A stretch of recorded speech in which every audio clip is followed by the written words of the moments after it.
കേസിൽ രാഹുൽ മാങ്കുട്ടത്തിൽ MLAക്ക് മുൻകൂർ ജാമ്യമില്ല. നിർബന്ധിത ഗർഭഛിദ്രത്തിന് പ്രഥമദൃഷ്ട്യാ തെളിവുണ്ടെന്ന് വിലയിരുത്തിയ കോടതി അറസ്റ്റ് തടയണമെന്ന രാഹുലിന്റെ ആവശ്യവും തള്ളി. കസ്റ്റഡിയിലെടുത്തുള്ള ചോദ്യം ചെയ്യൽ അനിവാര്യമെന്നും പുറത്തിറങ്ങിയാൽ തെളിവുകൾ നശിപ്പിക്കാൻ സാധ്യതയുണ്ടെന്നും കോടതി നിരീക്ഷിച്ചു. അതിജീവിതയെ ആക്ഷേപിച്ച രാഹുലിന്റെ വാദങ്ങളും തിരുവനന്തപുരം പ്രിൻസിപ്പൽ സെഷൻസ് കോടതി മുഖവിലേക്കെടുത്തില്ല. വിധിയിൽ പറയുന്നതും മൊഴിയിൽ പറയുന്നതും എന്താണ് എന്ന് നമുക്ക് നോക്കാം. ശ്യാം ദേവരാജ്, ലീഗൽ കറസ്പോണ്ടന്റ്, നമുക്കൊപ്പം എത്തുന്നു തത്സമയം. Good evening Shyam Devaraj. ഇന്ന് എല്ലാവരും കാത്തിരുന്നത് എന്താണ് ഈ മുൻകൂർ ജാമ്യാപേക്ഷയിൽ വരാൻ പോകുന്ന ഉത്തരവെന്നാണ്. മുൻകൂർ ജാമ്യമില്ല എന്ന ഉത്തരവ് വരുന്നു. പക്ഷേ ഒരു ലഘു വിചാരണ എന്ന രീതിയിൽ തന്നെ ഒരു ലഘുവാദമല്ല. എല്ലാ വാദമുഖങ്ങളും പ്രതിഭാഗവും പ്രോസിക്യൂഷനും കൊണ്ടുവരുന്നതും തെളിവുകൾ ചർച്ച ചെയ്യപ്പെടുന്നതുമല്ലേ നമ്മൾ കോടതിയിൽ കണ്ടത്. സ്വാഭാവികമായും അത്തരമൊരു അസാധാരണമായ മുൻകൂർ ജാമ്യാപേക്ഷയാണ് കോടതിയുടെ പരിഗണനയിൽ വന്നതും കോടതി വാദം കേട്ടതും. ഗൗരവതരമായാണ് ഓരോ കാര്യങ്ങളെയും കോടതി പരിഗണനയ്ക്കെടുത്തത്, മുഖവിലേക്കെടുത്തത്. പ്രത്യേകിച്ചും പറയുന്നത് നിർബന്ധിത ഗർഭഛിദ്രത്തിന് തെളിവുണ്ട് എന്ന കാര്യമാണ്. പ്രഥമദൃഷ്ട്യാ തെളിവുണ്ട് എന്ന ഗൗരവതരമായ നിരീക്ഷണം നടത്തുന്നുണ്ട്. ബലാത്സംഗവുമായി ബന്ധപ്പെട്ട കുറ്റത്തിൽ ഒന്നാമത്തെ ആക്ഷേപം, അതായത് ആദ്യ ഘട്ടത്തിലുള്ള ഇവർ തമ്മിലുള്ള ശാരീരിക ബന്ധം ഒരു കുറ്റമായി കണക്കാക്കാൻ കഴിയില്ല. പക്ഷേ മറ്റുള്ളവയെല്ലാം ഈ പെൺകുട്ടിയുടെ, പരാതിക്കാരിയുടെ താല്പര്യത്തിന് വിരുദ്ധമാണ് എന്ന വാദം കോടതി മുഖവിലേക്ക് എടുക്കുകയും ചെയ്യുന്നുണ്ട്. പരാതിക്ക് പിന്നിൽ CPM BJP രാഷ്ട്രീയ ഗൂഢാലോചനയാണ് എന്ന രാഹുൽ മാങ്കുട്ടത്തിലിന്റെ വാദം കോടതി തള്ളുന്നുണ്ട്. ഉഭയകക്ഷി സമ്മതപ്രകാരമുള്ള ലൈംഗിക ബന്ധമാണ് എന്ന രാഹുൽ മാങ്കുട്ടത്തിലിന്റെ വാദവും കോടതി അംഗീകരിച്ചില്ല. അതിജീവിതയുടെ എതിർപ്പ് മറികടന്ന് രാഹുൽ നഗ്ന ചിത്രങ്ങൾ സ്വന്തം മൊബൈൽ ഫോണിൽ പകർത്തി തുടർന്നാണ് ഭീഷണിപ്പെടുത്തിയത്. ഇത് ഗൗരവതരമായ ഒരു കാര്യമാണെന്ന് കോടതി നിരീക്ഷിക്കുന്നു.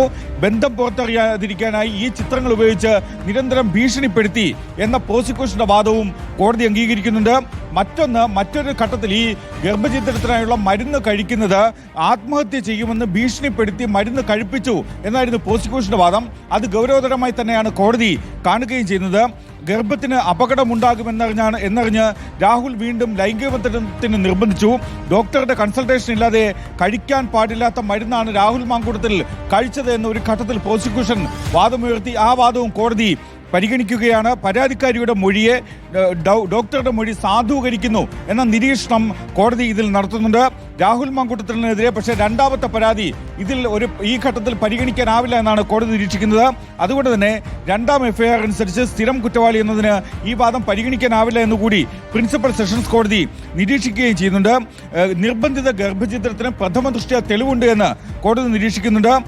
ഗർഭഛിദ്രം വിധിയുടെ വിശദാംശങ്ങളിലേക്ക് പോകാം. ശ്യാം ദേവരാജ് ഇപ്പോൾ സൂചിപ്പിച്ചു വന്നതിന്റെ തുടർച്ചയായി നിർബന്ധിത ഗർഭഛിദ്രത്തിന് പ്രഥമദൃഷ്ട്യാ തെളിവുണ്ടെന്നാണ് കോടതി കണ്ടെത്തിയിരിക്കുന്നത്. പരാതിക്കാരിയുടെ താൽപര്യത്തിന് വിരുദ്ധമായി ഗർഭഛിദ്രത്തിന് ശ്രമിച്ചുവെന്ന് പ്രോസിക്യൂഷൻ വ്യക്തമാക്കുന്നു.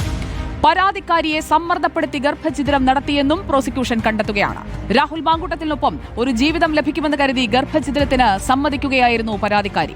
ആദ്യം ലൈംഗിക ബന്ധം ഉഭയകക്ഷി സമ്മതപ്രകാരമാകാം, അതിനുശേഷമുള്ള ശാരീരിക ബന്ധം അതിജീവിതയുടെ താൽപര്യത്തിന് വിരുദ്ധമെന്നും പ്രോസിക്യൂഷൻ ചൂണ്ടിക്കാട്ടുകയാണ് കോടതിയെ. യുവതിയുടെ മൊഴിയുടെ ഉള്ളടക്കം അതുകൂടി നമുക്കൊന്ന് പരിശോധിക്കാം.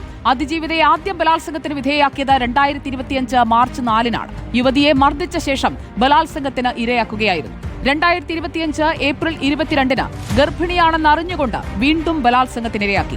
അന്ന് ഗർഭഛിദ്രത്തിനായി രാഹുൽ മാങ്കുട്ടത്തിൽ അതിജീവിതയെ നിർബന്ധിക്കുകയും ചെയ്തു. 2025 മെയ് 30-ന് ഗർഭഛിദ്രത്തിനുള്ള മരുന്ന് രണ്ടാം പ്രതി എത്തിച്ചു നൽകി. തുടർന്ന് രാഹുൽ മാങ്കുട്ടത്തിലിന്റെ നിർബന്ധത്തിന് വിധേയയായി മരുന്ന് കഴിക്കുകയായിരുന്നു യുവതി.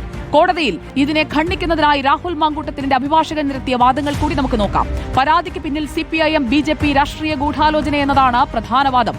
സ്വർണ്ണപ്പാളി വിവാദത്തിൽ നിന്ന് ശ്രദ്ധ തിരിക്കാനുള്ള പദ്ധതിയെന്നും ഈ പരാതിയെ എതിർത്തുകൊണ്ട് മുൻകൂർ ജാമ്യാപേക്ഷയിൽ രാഹുൽ മാങ്കുട്ടത്തിൽ ചൂണ്ടിക്കാട്ടുകയാണ്. പരാതിക്കാരി വിവാഹിതയെന്ന കാര്യം ആവർത്തിച്ച് പറയുന്നുണ്ട് രാഹുൽ മാങ്കുട്ടത്തിലിന്റെ അഭിഭാഷകൻ. വിവാഹിതയാണോ എന്നതല്ല വിഷയമെന്ന് പ്രോസിക്യൂഷൻ മറുപടി നൽകുന്നു. ഉഭയകക്ഷി സമ്മതപ്രകാരമുള്ള ലൈംഗിക ബന്ധമെന്ന് സ്ഥാപിക്കാൻ രാഹുൽ ശ്രമിക്കുന്നുണ്ട്. ഗർഭഛിദ്രം നടത്തിയത് പരാതിക്കാരി സ്വന്തം താൽപര്യപ്രകാരമാണ് എന്ന് തെളിയിക്കുന്നതിനായി ഈ ഗുളിക എത്തിച്ചുകൊടുത്ത രണ്ടാം കക്ഷിയുമായുള്ള ഫോൺ കോൾ റെക്കോർഡ്സാണ് ഹാജരാക്കുന്നത്. വിവാഹ വാഗ്ദാനം നടത്തിയിട്ടില്ല, കാരണം പരാതിക്കാരി വിവാഹിതയാണ് എന്നറിഞ്ഞുകൊണ്ടുള്ള ബന്ധമെന്ന് പറഞ്ഞു സ്ഥാപിക്കാൻ ശ്രമിക്കുന്നുണ്ട് രാഹുൽ മാങ്കുട്ടത്തിൽ. ഉഭയകക്ഷി സമ്മതപ്രകാരമുള്ള ലൈംഗിക ബന്ധമെന്ന് സ്ഥാപിക്കാനായിട്ടുള്ള ശ്രമം ഈ വാദത്തിലുടനീളം നമുക്ക് കാണാനും സാധിക്കും.